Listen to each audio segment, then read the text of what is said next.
Have you ever noticed how certain people seem to command a room without ever raising their voice? They don't argue. They don't plead. They simply pull back, and suddenly, everything around them begins to shift.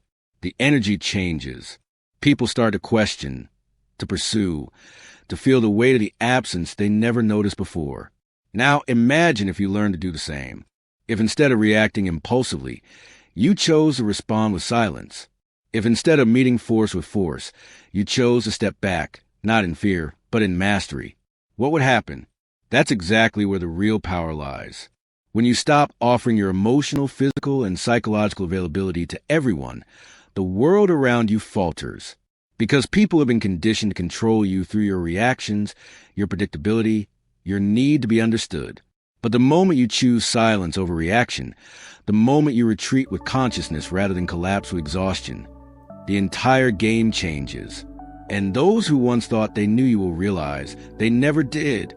Carl Jung once said, "Everything that irritates us about others can lead us to a deeper understanding of ourselves." Now ask yourself, when you become less reachable, who truly gets desperate? Who scrambles for your attention? Who provokes just to pull some emotion from you? The answer is revealing, not about you, but about them. It shows just how much of your energy they have been living on without your awareness. Every time you say yes out of fear, every time you react out of habit, every time you sacrifice your silence for the comfort of others, you hand over pieces of yourself. And by the end of the day, what remains? Exhaustion, frustration, a hollow ache you can't name, because you've made yourself endlessly available to those who don't even deserve a moment of your sacred attention. But understand this. This isn't about turning your back on life. It's about turning back to yourself. It's about embodying what Jung called individuation, the sacred process of becoming whole, true, undivided. And it begins here, by realizing that silence can speak louder than 1,000 words. That withdrawing, when done from strength rather than fear, is a profound act of self-respect. So I ask you, how much longer will you let your emotions be hijacked by others? How many more times will you let your wounds be puppeteered by the hands of those who don't even see you? Maybe it's time to cut the strings, to retreat not in weakness, but in power, to become a mystery again, untouchable, unmanipulated. Because the day you stop being endlessly available, the whole landscape around you will shift.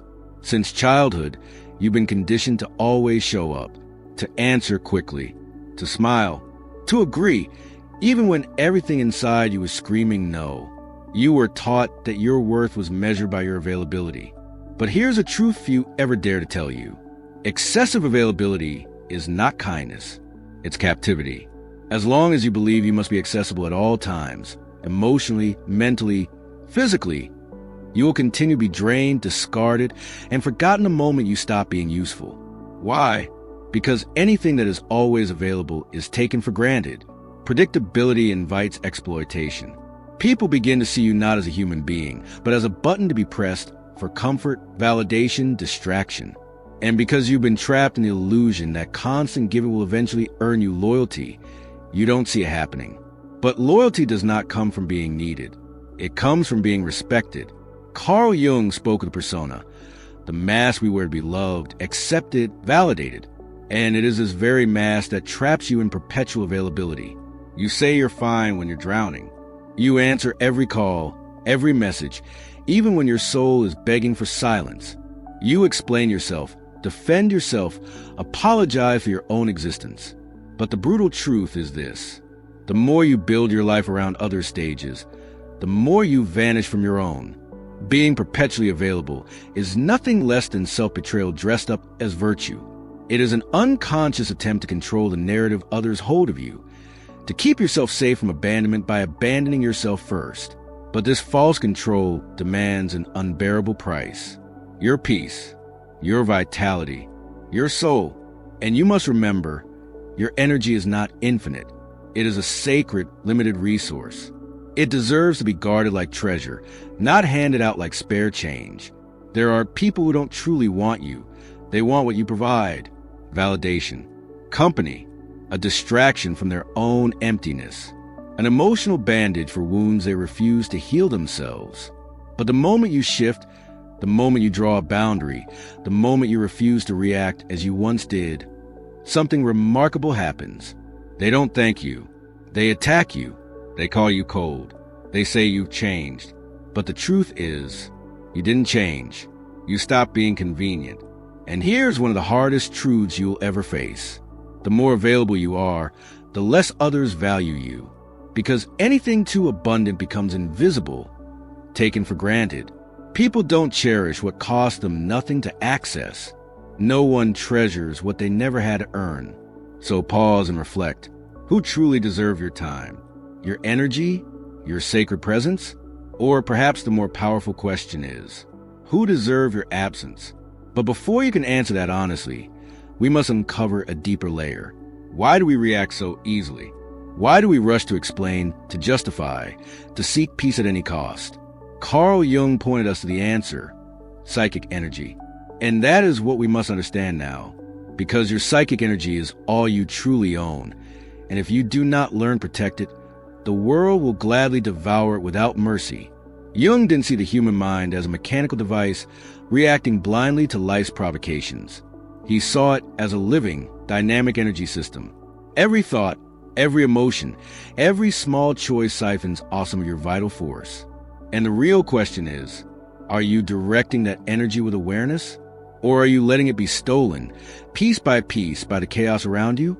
Every impulsive reaction, every pointless argument, every attempt to fix those who don't even want to change. They drain you. They scatter your life force across battles that were never yours to begin with. Jung warned us, what you resist persists. The more you react, the deeper you entangle yourself in the traps laid by others. Living emotionally exhausted doesn't mean you are broken. It means you are disconnected from your power, leaking life into voids that can never be filled. And here lies the true danger. Exhaustion breeds vulnerability, and predators, emotional manipulators, opportunists, can smell that vulnerability like blood in the water. They know you are easier to manipulate when you are tired, unsure, hungry for external validation. A healthy soul, Jung taught, knows how to guard its flame. It knows how to say no without guilt. It knows how to remain silent without shame. It knows how to observe without being pulled into every passing drama. Power is not an endless reaction. It is in conscious restraint. How many nights have you sacrificed your peace replaying old conversations? How many hours have you wasted seeking closure from people who never valued you? Each minute spent like that is sacred energy hemorrhaging into the void.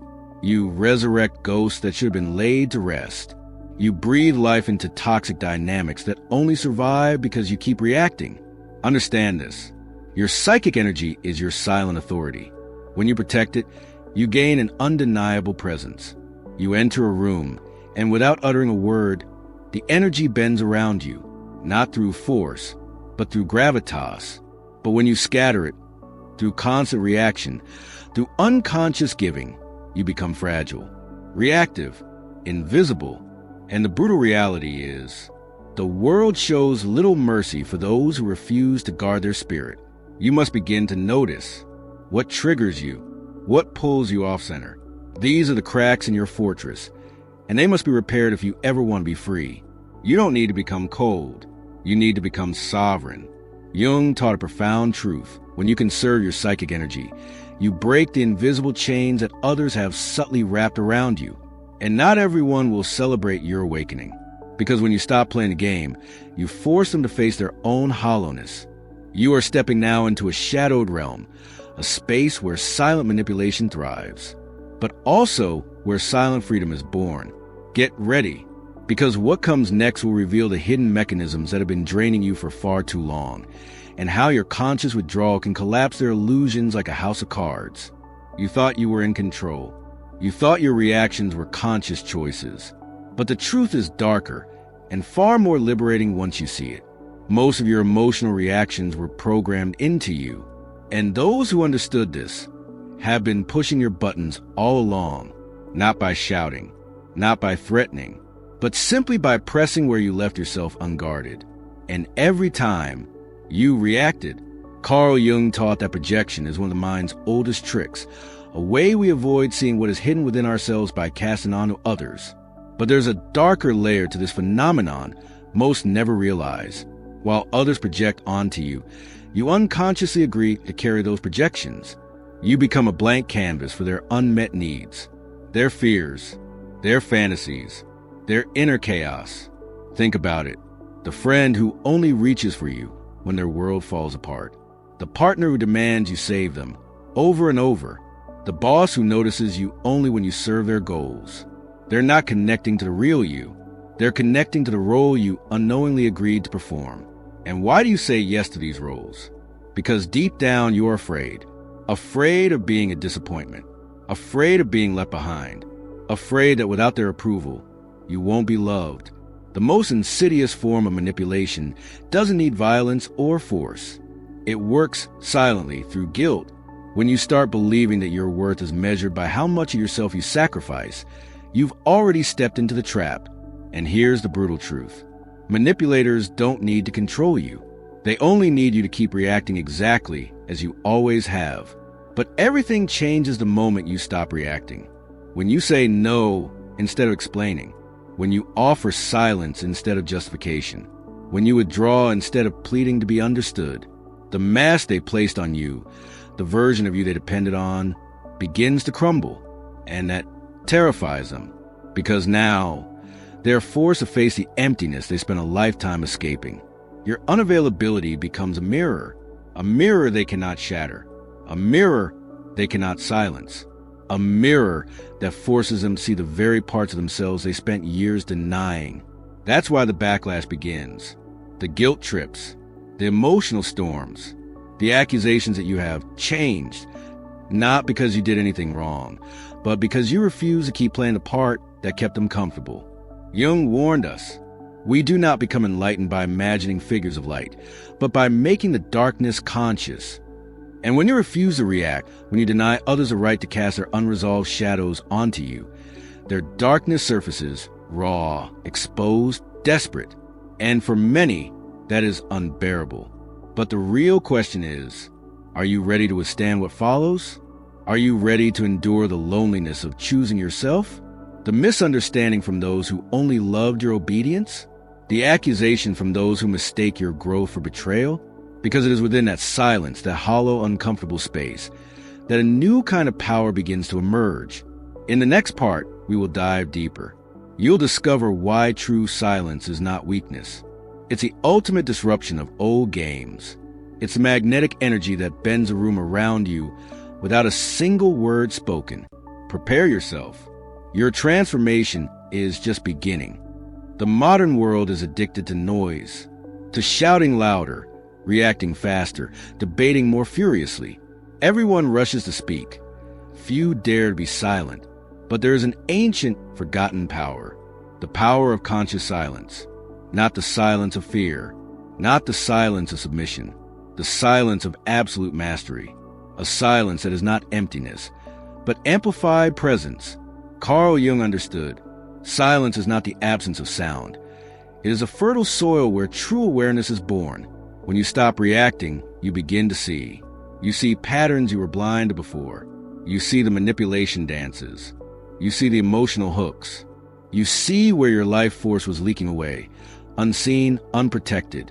Silence brings lucidity. And lucidity is terrifying for those who thrived on your confusion. Have you ever noticed how some people become restless when you don't answer immediately? When you don't justify your existence? When you simply disappear? It's not your absence they fear. It's the collapse of the illusion they had carefully built around you. As long as you keep speaking, you remain trapped inside the old game. But when you choose silence, true, intentional silence, you shatter the rules without warning. Silence is not submission. Silence is power. It is a reclaiming of your own energy, the refusal to be dragged into wars that exhaust you but heal nothing. Silence declares, I am no longer available to feed your unconscious needs. And that unsettles people more deeply than anger ever could. Jung taught that individuation, the path of becoming your truest self, demands distance. It demands retreat. It demands a bold decision to listen first to your soul and only afterward to the noise of the world. But here's a harder truth. Silence carries a cost. You will lose people who only love the version of you that was easy to manipulate. You will confuse those who only ever saw your mask, not your face. You will threaten those who fed on your emotional predictability. And still, silence is worth every loss. Because as you mature, you realize every word, every answer, every reaction is a sacred investment of your life force. And not everyone deserves access to your spirit. Sometimes silence is not retreat. It is sovereignty. It is the silent language of those who no longer owe explanations to anyone. Silence forces others to confront their own internal noise. And when they cannot withstand the mirror you hold up to your absence, they reveal exactly who they are. You owe no one your explanations. You owe no one your emotional labor. Your peace is enough. Your boundaries are enough. Your silence is enough.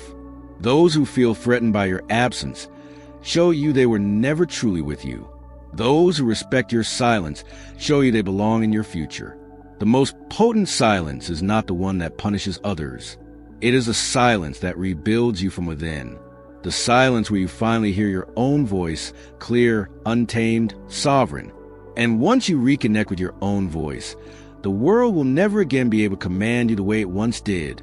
In the next part, we will dive even deeper. You'll learn how to protect this new energy, how to choose with precision where your soul invests, and why you will never again be emotionally available to just anyone. Because true freedom begins the moment you become selective with your own soul. Prepare yourself. Your real life is just beginning. Your silence is your fortress. But a fortress means nothing if you leave its gates wide open. Silence must not only protect you, it must guide you. Jung understood. Your psychic energy is not infinite. Every thought, every feeling, every response either nourishes your soul or drains it. The real question is no longer, should I react? The real question becomes, is this moment worthy of my energy? Every time you engage in meaningless arguments, you bleed life force.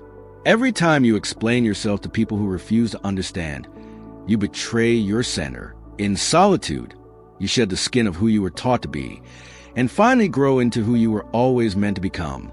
You stop being the rescuer. You stop being the pleaser. You stop being the mirror for other people's expectations. You become whole, raw, real, free. And when you step into this raw, authentic self, something profound shifts. You stop attracting people who feed on your wounds because you are no longer bleeding energy. You start to attract those who resonate with your wholeness, your truth, your quiet strength. You stop chasing love. You stop begging for acceptance. You stop performing for validation. Because now, you embody everything you used to seek outside yourself.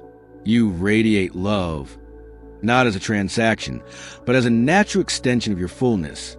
You carry peace within you, not because everything outside is perfect, but because you have built a sanctuary inside that nothing external can touch. This is not arrogance. This is sacred sovereignty. Because when you are full of yourself, not in ego, but in essence, no one can manipulate your emptiness anymore. No one can bait you into old games. No one can convince you to betray yourself just to be chosen. You stop leaking your energy into dead spaces. You stop watering relationships that wither the moment you set a boundary. You stop selling your soul for crumbs of attention. You become rare. And the rare are not accessible to just anyone. The rare are not understood by the masses. They are recognized, soul to soul, by those who have also walked through their own fires.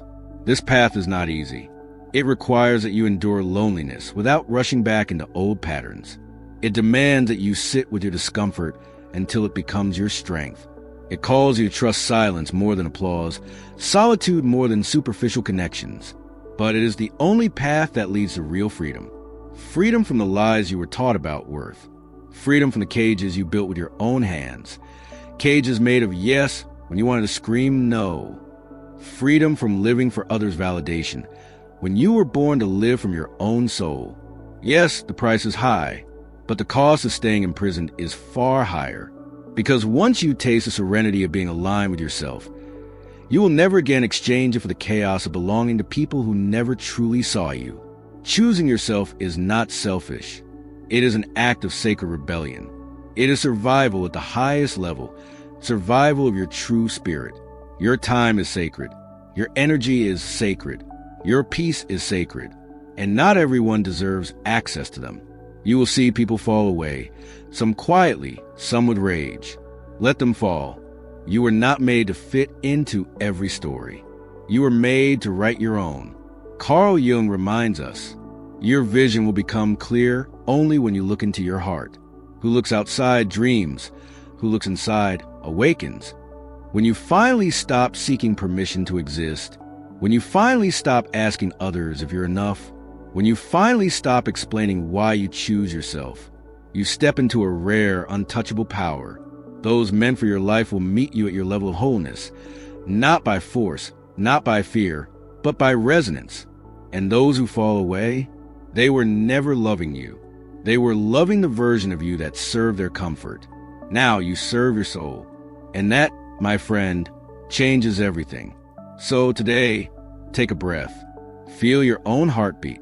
Remember who you are and who you no longer have to be. You don't owe your energy to anyone who cannot honor it. You don't owe your soul to anyone who fears its fullness. If this message touched you, if a part of you knows this is the path you are ready to walk, share this video.